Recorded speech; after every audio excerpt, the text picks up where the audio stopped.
Hello, Joe Yudin from Touring Israel Luxury Private Tours. Today we have a special guest, Chef Tal Zohar, who's known for giving incredible, luxurious meals to our guests all over Israel. Hello, Tal. Hey, good afternoon, good morning, good evening, whatever. How are you today? Very good. As you can see, I'm in the field. Mount Tabor is behind me. Yeah, Perfect. that's incredible. So you're outside. You're in the middle of the Jezreel Valley. That's Mount Tabor over your left shoulder, and that's the lower Galley over your right shoulder. Exactly. And no, the other way. There you go. And in the middle of the Jezreel Valley, which and the Kishon River runs right through it. I guess you live around there. On a Where do you live Yeah, again? actually, I'm living in a kibbutz very close by. It's called Dovrat. I Duvrat. So Duvrat is the name. It comes from the name Dvorah, and Dvorah or Deborah was the prophetess who gathered the Israelite armies um, um, to do battle against Sisera and the Canaanite armies right there, and the battle took place around that stream, the Kishon stream, which is behind you. You can't see it from there, and defeated them. So that's a historical place that you live in and that you're broadcasting from. right. It's all this area. Well, it's a beautiful area. You can't see from here, but on my right hand, it's Nazareth. Also, that's also very beautiful area. Look, There it is. all this area. You're right in the Beautiful. middle of a wheat field, and of course, you just cut the wheat. The Jezreel Valley's our breadbasket. It's too bad there are no tourists right now because of the COVID-19. May is really the most beautiful time of year. It's after the winter, after the rains, and Absolutely. what your specialty is doing these incredible gourmet picnics out all over in all parts of Israel. But before we get into that, why don't you tell us a little bit about yourself, your background, where you studied to become a chef, what interested you in becoming a chef?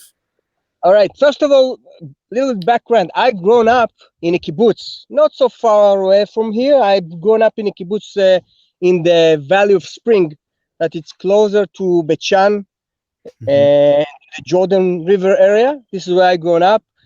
I grown up in a kibbutz. After I finished the army, I moved to kibbutz Tel Aviv.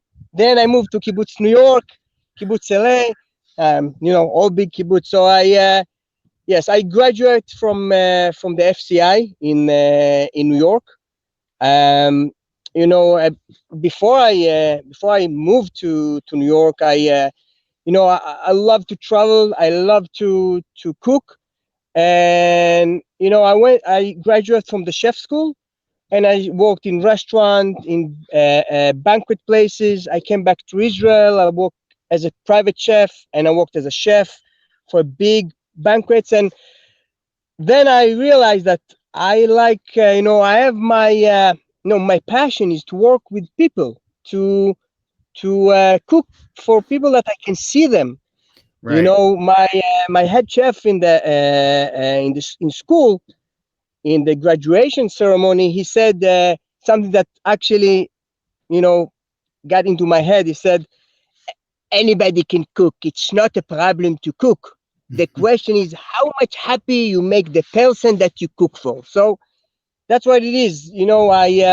So I decided I want to combine three things that I love. One is to cook.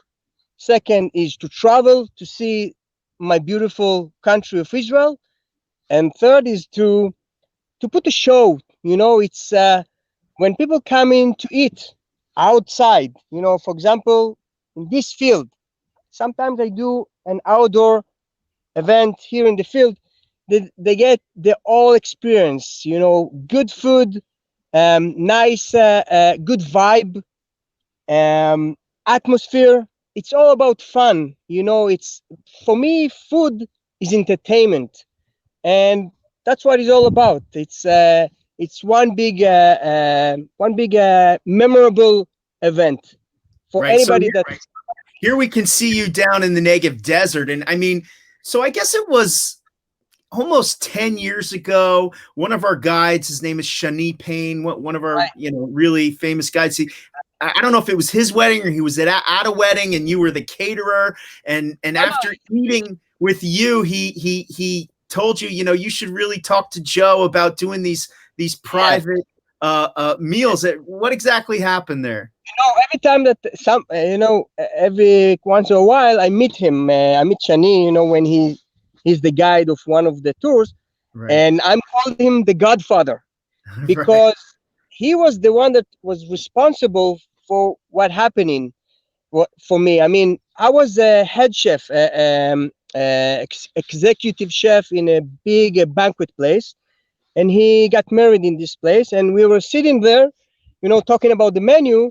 And then I walked with him out into the parking yard, and I saw his car with with the Eshkol car. Right, the symbol of the Ministry of Tourism that the guides have to have on their car. And it was exactly at the time that I create my my trailer. I must say, of course, as you can see, I have a special trailer. It's like a food truck, and I saw his car and I asked him, actually, what are you doing in your life? And he told me, I'm a guide, I'm a tour guide. And I told him, really, because I have this idea of doing a special outdoor event for tourists. And he said, you know what, when you'll be ready, let me know. And I introduced you to Joe, and here you go. Then we started. And you introduced us and we had a conversation, and I was like, to myself, I'm thinking, you know what? I already have a guy who does little cooking things outside. And you're like, and I remember you said to me, you know what? I'm going to come by tomorrow. I'm going to make lunch for your staff in your office. At the time we had, I don't know, 7 people working in the office. And I said, fine, I figured, okay, it's a free meal. And you set up just as you would, just as we're seeing in these pictures in the garden outside my office. Our offices are in an old farmhouse on a moshav. It's like a kibbutz, and it was just so spectacular. I'm like, this is the guy. I mean, when we talk to people about it, they have this vision of like a food truck or a group experience. No, it's nothing like that. It's very intimate. It's a kitchen. It's not a food truck. It's a kitchen that spreads out around your truck. Here, there's a great shot of it. And yeah, we do some groups with you, bar mitzvah groups and synagogue groups and other large groups. But for the most part, I think most of our clients are 2, 3, 4, 5 people. The immediate family. And when we talk to people about it, not everyone wants to go for it. And we really try to convince people, because everyone who's ever had your experience says, you know what, it's always you or Tali Friedman, who's our chef who does the market tours in Jerusalem, which meal was the better meal, but they're both always up there. There you are. Where is that picture taken? In the middle of an olive orchard? This one, yes, it's in Ben Shemen Forest. So that's outside of Jerusalem, in the mountains around Jerusalem. So that's the thing I love. You keep finding these little places, and we can do it anywhere in the country. I think there you're by the Jordan River, I believe. Oh no, that's the major family in New Jersey, right? Or is that out in the Hamptons, I think, right? Yeah, because as you probably know, I do it also. It's that's part of the fun. After they come in, after your guests coming here to Israel, sometimes they enjoy it so much, so they invite me to cook at their home. So why don't you tell us a little bit about that? I know we took you to New York a couple of years ago, and we did a couple events in Manhattan, and I think I think both of those events were in Manhattan. And but you can go it's not just in Israel. You'll go anywhere in the world and bring a little bit of Israeli cuisine to people. Why don't you tell us a little bit about that? Right. The thing is, for me, it's like I said, it's the whole thing. It's a one big show. It's the food, the view, and my energy. You know what? Talking about energy, 1 second. Okay, so we're looking at this incredible dish with eggplant and kebab and onions and cilantro with tahini. I mean, the Middle Eastern flavors and the spices that I he uses almost is just forgot. incredible. Oh, Got it. So I almost forgot, Joe. You know, it's that's always right. about entertainment, music, good energy. It's combination. So over there in the US, you know, I'm coming to private homes, private, you know, people have beautiful kitchens that I always dreaming about, you know, and I bring the Israeli experience, you know, all the food, the flavors, the spices, even the music. We always put an Israeli music in the background, and I Right. create like an Israeli marketplace in in the kitchen, in people's kitchen, in my guest kitchen, as you can see in the photos, and it's beautiful Israel experience, what I called an Israel experience at your home. You can bring Israel to your home in the US, and I love it because it's another way for me to show people the beautiful of Israel, and it's a great thing. And also, you know, the good thing about that it's you know, people can come to Israel and enjoy the view of Israel, Mhm. the atmosphere and all the experience, but they also can get Israel wherever they are. Right. I You love know, it. one of the things I love about you is sometimes I have clients, they come every year. I could name them, but I'm not going to do that. But not one client, lots of clients. They come every year, every other year, and they always say, "We want Chef Tal," and I'm like, "Okay." And every time I come to you, and not just with the repeat customers, but with all of our customers, I don't guide so much anymore, but I still guide. But when I come to Shame you, on I know the menu is always different, and even with me, I must have eaten with you 50 times, and every single time the menu is different. I think you must get bored or something because you you. keep changing things up. It's true because it's you're right, because first of all, it's depend of the on the season. That's why also what's so beautiful about it, that you know, I'm going to the market the day before, and whatever it's look nice, that's what I use.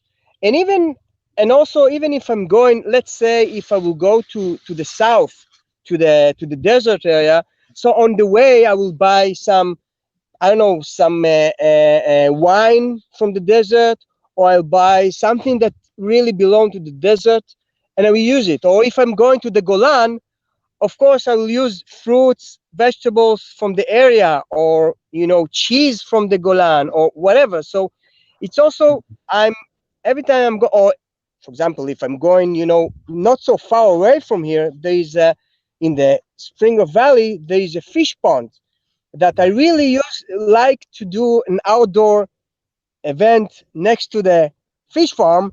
So of right, course it will be fish, fresh right. fish in this kind of lunch. So it's, and also you're right. It's just to, it's keep myself to, how you say, you know, it's, I want to create something new every day. Right. And you know that that's what it's all about, to be a chef, right? To create things. And So Tal, yeah, it's interesting you say that. Israel's a small country, but the geography is very diverse. Up in the Golan, which you mentioned, has it's up on a plateau. It's up to 7,000 feet above sea level. The soil is volcanic. It's great for growing grapes and plums. And the goat cheese up there is amazing. The meat, the grazing for the cows is amazing. The Hula Valley is very different. It's below sea level.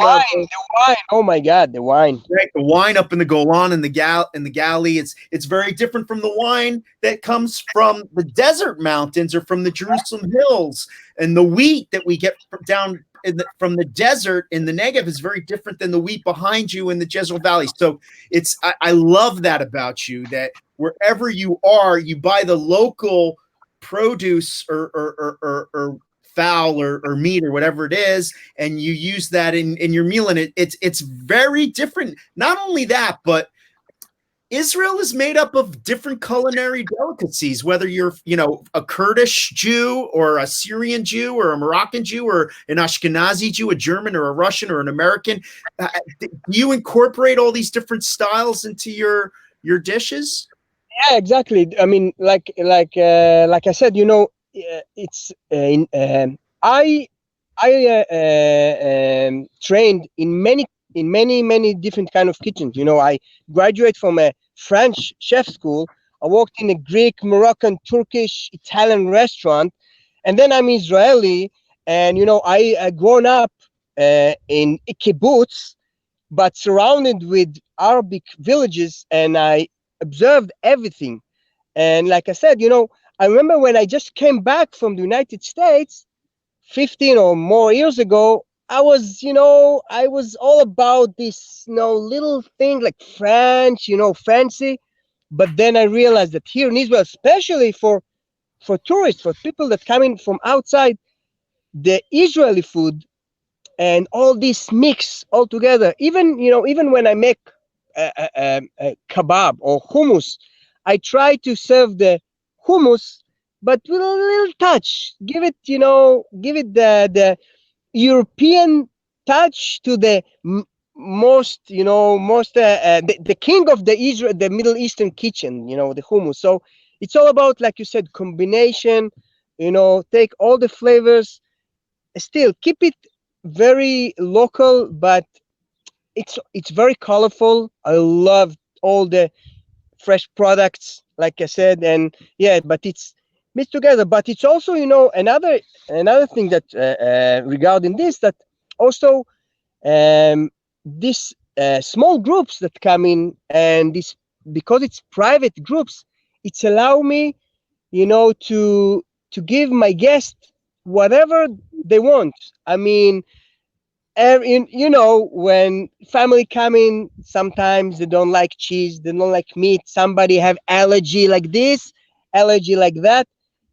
Fine with me. I can Right. deal with everything, because it's a small groups.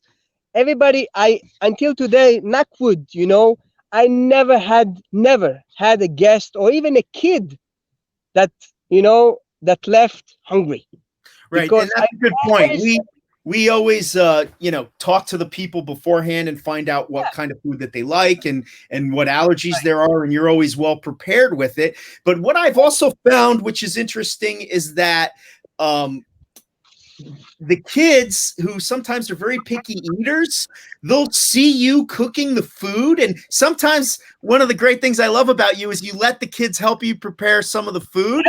They'll eat that food, the food that you help them prepare. They'll eat it, and it doesn't matter what it is. And this has opened their palate up to new flavors, things that they've never had before in New York or Florida or wherever they're from.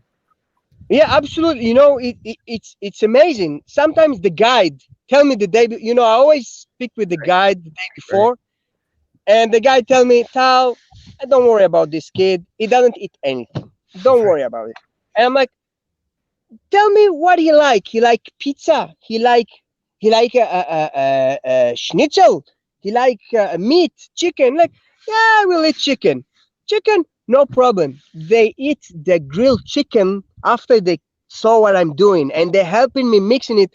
They eating it like, those moms. Sometimes they want to take me home because the kid. Right. Because the Eating. kids eat healthy, and it's healthy food. Yes, it is. It is. It's fresh. It's always fresh, because it's very important. I don't have a kitchen at home like catering. All the products go into the fridge in the trailer, and the prep and the cooking, everything is on the side in the field. This is Right. my kitchen. By the way, Right. do you see the sky behind me? It doesn't get better than that. Unbelievable. And I'm I know getting excited just to see me with this sky. Right. I know one of the buzzwords today in the culinary world back in America is farm to table and organic. And Israel's been farm to table for 70 years. I mean, the food comes right out of the ground behind you at the kibbutz, and it's in the market the next morning. And that's what we all eat because we're such a small,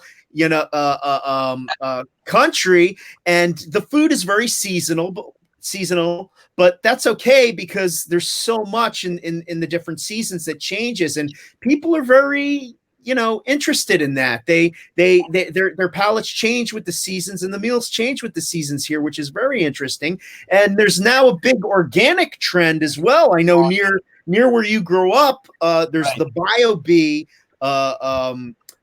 company, which is on Stay Eliyahu, a kibbutz near Beit Shan, near the kibbutz where you grew up, and they use owls and sterilized fruit flies and other ways that are organic to keep the pests away from their crops, and they don't use any pesticides. And this is a big industry here in Israel now, isn't it? It is, and first of all, it is a big industry, and not only this. Like I said, Israel in the past few years became really, I don't know how to say that, but really big in special products, agriculture. We are maybe the best in the world. You can find here, the new special fruits, new special vegetables. Sometimes I like to use it, but the point that also, that's why I like what I'm doing, that's why it's so special, is because when you get your organic fruit or vegetable to your home, well, it's nice, and you make nice meal.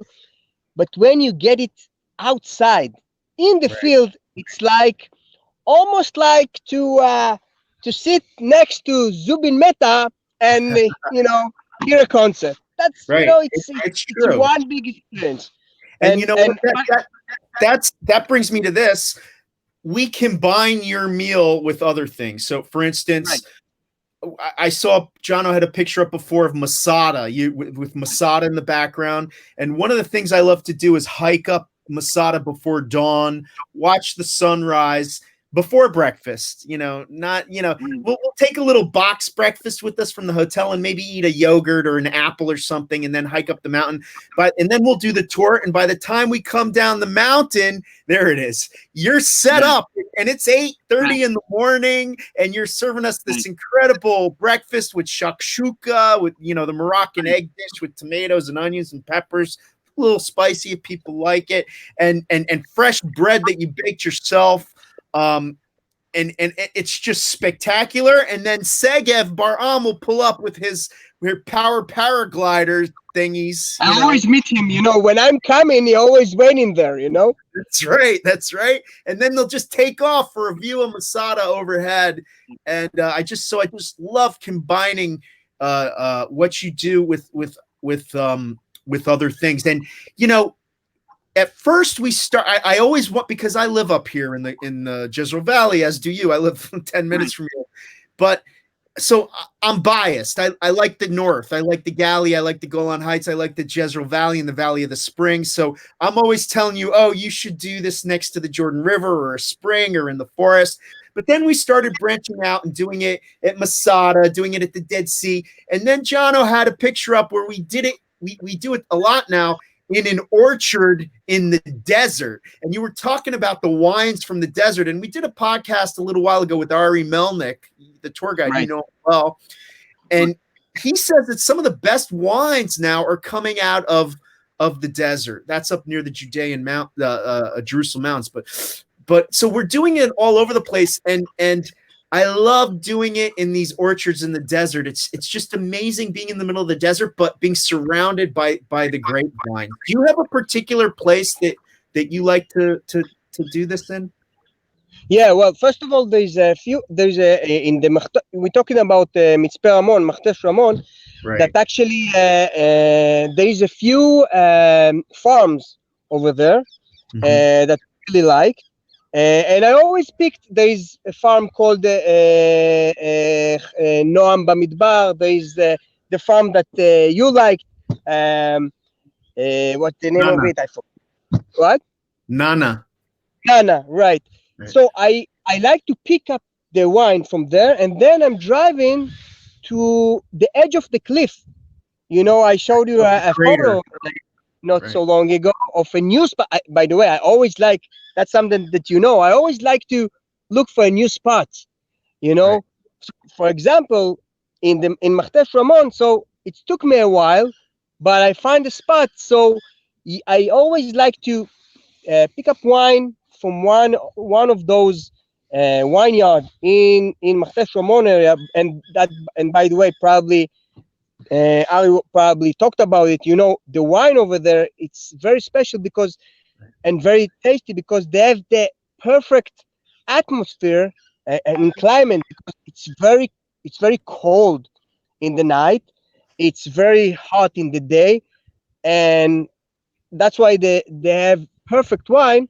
But to sit down, on the cliff of Martes Ramon and have this glass of wine from the area, Right. uh, It's I just amazing. Nothing's and better.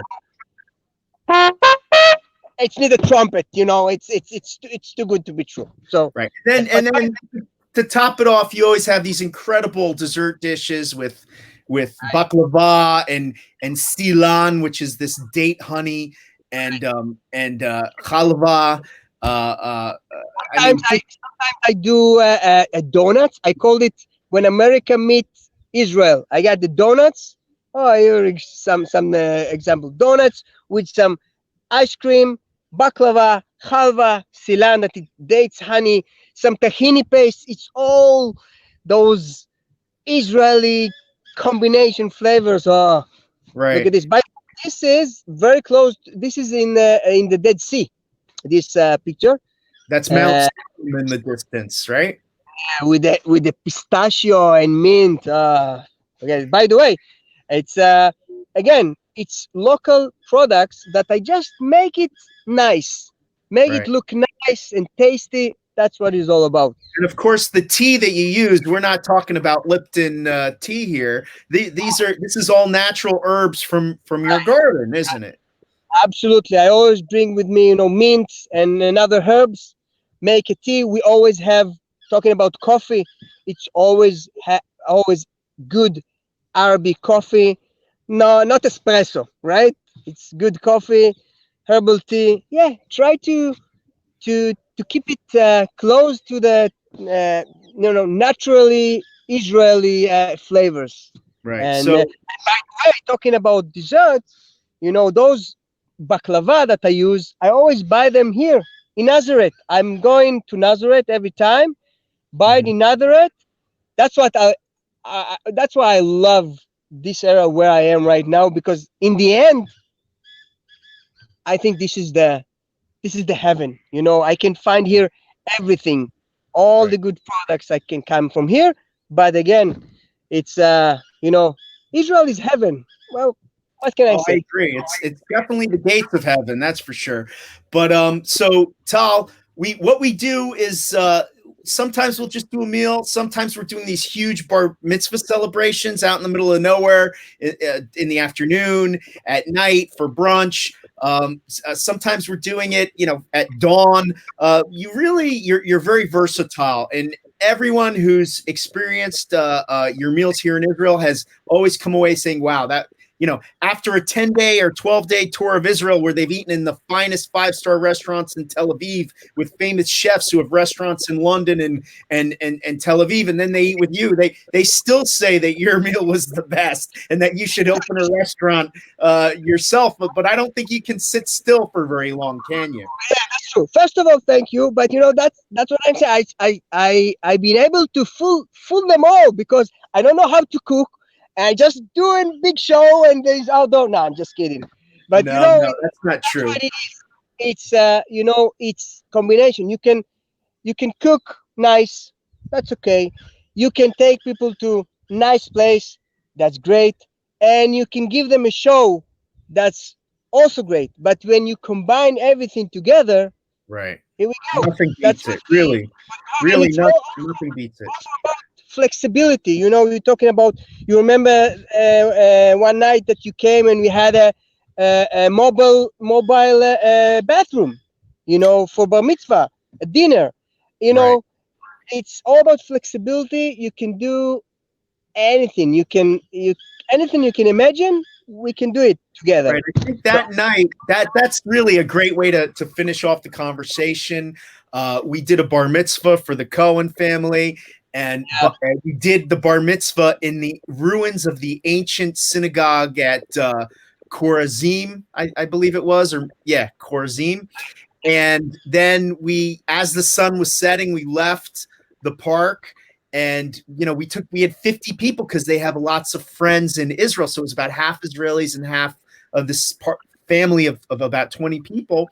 And we drove down 10 minutes to the Jordan River, and there you were, all set up at the Jordan River with meal ready for 50 people. And it was really, I made the grandfather, but at the end of the night, was in tears. He was so happy because he said to me, I couldn't even imagine how special that would be. And you really do make it special. And of course, people, if you want to book Tal in your own home, whether it's your summer home or your winter ski lodge or just in your house, Tal's open for reservations. How do the people get in touch with you, Tal? Well, Joe, I know you're not busy so much right now, so you can come with me. That's it. No? As soon as the skies open up, of course, you can book Tal through Touring Israel, or you can Google him, and I'm sure you'll find him yourself. Chef Tal Zohar, thank you so much for taking the time. I can't wait to see you again, and of course, have a good meal with you as well. Yeah, Joe, I really, really appreciate it. And I must say right now, and I know how I feel about you. You are first of all the one that I start to work with. You will always will be my favorite agent. You're also a friend, and thank you so much. It's always a pleasure to talk to you, to be with you, to spend time with you.